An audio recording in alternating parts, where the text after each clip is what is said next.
Quan els directius de la televisió em van cridar per portar al programa Personatges, vaig estar a punt de dir que no. Em va fer por i una certa mandra. Jo desconeixia el medi i només la idea de posar-me davant d'una càmera ja em feia venir suor freda. I aquesta suor no em venia solament per la por de ser observada, controlada, sinó perquè crec que el meu subconscient rebutjava el mitjà, com rebutjo els avions.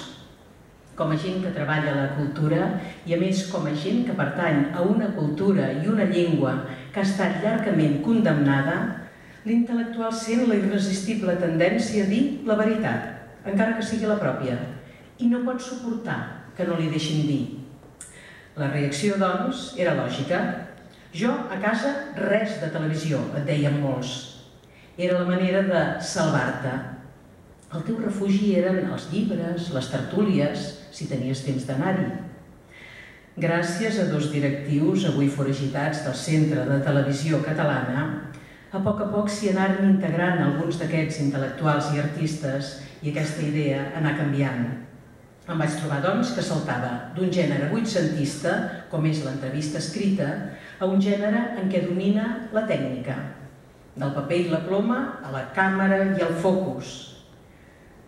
Això de col·locar-te davant l'ull de la càmera és tot una experiència. És com si et despullessis moralment. Et fa vergonya tot. No saps com posar les cames, si gratar-te o què. No saps cap on has de mirar. L'ull no et deixa de petja. Sues, et pica el cos per tot arreu, les espatlles et pesen. Veus més de 20 homes amb la cara seriosa que es mouen amunt i avall. Alguns criden. A tu només et diuen: seu darrere aquella taula. Vejam? És una prova de veu? La taula trontolla, la cadira grinyola, el micròfon recull tots els sorolls. Et repeteixen: no ensenyis la marca de tabac que fas publicitat. No moguis el braç, ni el got, ni voltis la cadira, que tot se sent. I tot t'ho aprens com una consigna, de memòria. L'ull et segueix, et perfila, et forada. De dalt estant, com si fos Jehovà, sorgeix la veu tornadora del realitzador. No el veus perquè et parla des del control. Control, paraula màgica. Comences a veure cables, focus, llums que es mouen com si ningú no els fes moure. Darrere les càmeres, uns homes als quals no goses dir hola. Sues i ve a la maquilladora amb la polvera. El llum vermell de la càmera s'encén i s'apaga. El regidor té preparada la claqueta.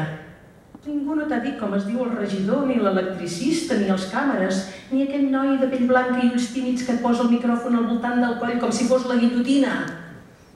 De sobte, hi ha un silenci. Tothom calla. Els càmeres s'han col·locat als escoltadors. Els del control, que no veus, et sotgen. Són els amos del so i de la imatge. I et trobes davant el personatge amb qui abans has parlat de mil foteses, amb qui has fet broma o compliments, segons el cas, i has d'iniciar-hi un diàleg després d'un curt silenci, com si la conversa fos començar una pintura. A poc, dues persones intenten trobar el volum, el color i la perspectiva de les paraules. Les primeres vegades em passava la nit abans somiant amb l'entrevistat. M'angoixaven dues coses: no quedar-me en blanc i no dir cap beneiteria. La meva preocupació era aconseguir que la conversa fos àgil, fluida, que tingués interès. Però jo només volia satisfer l'ull que em sotjava. No em podia imaginar que darrere aquell ull hi havia el públic. Tot i això, la descoberta més meravellosa que he fet en passar per la televisió ha estat el públic. I en dir públic vull dir la gent del país. Els escriptors estem condemnats d'alguna manera a l'aïllament. Escrivim entre quatre parets, en conflicte amb les paraules. Els lectors existeixen després. Qui llegeix els teus llibres, articles, entrevistes, si no el gueto que ha pogut conservar-se més intacte? Avui dia llegir un llibre és realment una extravagància. On són els altres? Els que tenen també desig de saber, xafarderia de la vida.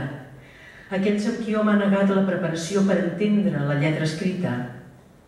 Així, gràcies que la teva imatge omple les cases en un dia determinat, tens accés al públic. El nostre és un públic crític, amb una gran curiositat i perseverança per indagar sobre la pròpia gent. Una vegada em vaig trobar una dona immigrada que em va dir: «Aquel señor de la barba blanca, aquel poeta, sí que hablaba bien». Jo vaig pensar que això era el millor que podien dir de Pere IV, que no sabessin el seu nom però que haguessin recollit les seves paraules. O quan parlaven del pare abat de Montserrat i deien «aquell capellà». He anat pels barris de Barcelona, per pobles de diverses comarques, i m'he adonat que el públic seguia el programa. Un públic que seleccionava els personatges que més li interessaven, que els criticava o els admetia. Un públic que, donat els horaris, era format gairebé tot per mestresses de casa, malalts o jubilats. Un públic tan honorable com el productiu. I no és que m'inventi tota aquesta gent. Hi ha les cartes. Cartes de tota mena. Cartes on m'insulten, com la que m'arribà signada per 30 espanyoles de pies a cabeza i sin enxufes. O aquella en què una senyora anònima em deia, entre altres coses: «A ti, que eres una catalanista de la peor sombra, yo te pregunto, ¿te ha ido muy mal en la España de Franco? ¿No tienes una carrera, unos estudios? ¿Cómo has podido hacerlo en una España oprimida? ¿Te han matado algún familiar los franquistas? ¿Acaso no tendrás una confortable casa con buenos sillones, un buen fuego, otra casa fuera y un buen coche? ¿Acaso no vas bien vestida? Entonces, ¿por qué estás siempre renegando de la política que te ha dado todo esto?». Aquesta senyora acabava la llarguíssima carta dient que estava farta de veure personajes comunistas leninistas en la televisión, como si los demás no tuviéramos vergüenza o valor para hablar. La majoria de cartes en contra són escrites en castellà i desprenen una sospitosa sentor feixista, encara que n'he rebut alguna escrita en català, on les queixes no van pel cantó polític, sinó pel purità. Totes, és curiós, són escrites per dones. N'hi ha una en què em diu impertinent, de poc tacte i respecte, perquè he gosat de preguntar a tot un pare abat si creia en Déu. N'hi ha una altra en què es queixa que en Vicent Andrés Estellés fos capaç de llegir un poema eròtic a la televisió. Crec que val la pena reproduir aquí tota la carta. Senyoreta Montserrat Roig, et tenia simpatia, com a dona de lletres que ets, com també ho soc jo. Fins i tot havia comprat 2 llibres teus, però, Montse Roig, en el teu programa Personatges i en el que fa referència a Vicent Andrés t'has passat. Tu saps millor que jo que en un dels versos per ell llegits s'expressa d'una feïssor no apta en un art tan subtil com és la poesia. I tu havies d'haver evitat que la llegís, perquè feriria amb el seu erotisme pornosensual, abocant-lo amb un mal gust deplorable al teu davant, tranquil, perquè se les havia amb una dona que pensa com ell i no respecta cultura, educació ni sensibilitat, a part d'injuriar la democràcia imposant el seu criteri antireligiós que en tota ocasió procura fer relluir, públicament.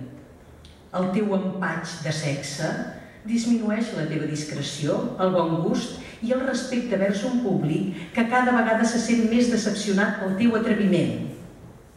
La teva desafortunada intervenció en personatges ha transcendit també en el teu auditori masculí, que et conceptua de mala bèstia. Quan vas al vàter, veritat que t'agrada tancar-te i que ningú no t'observi mentre fas les teves orinades i defecacions?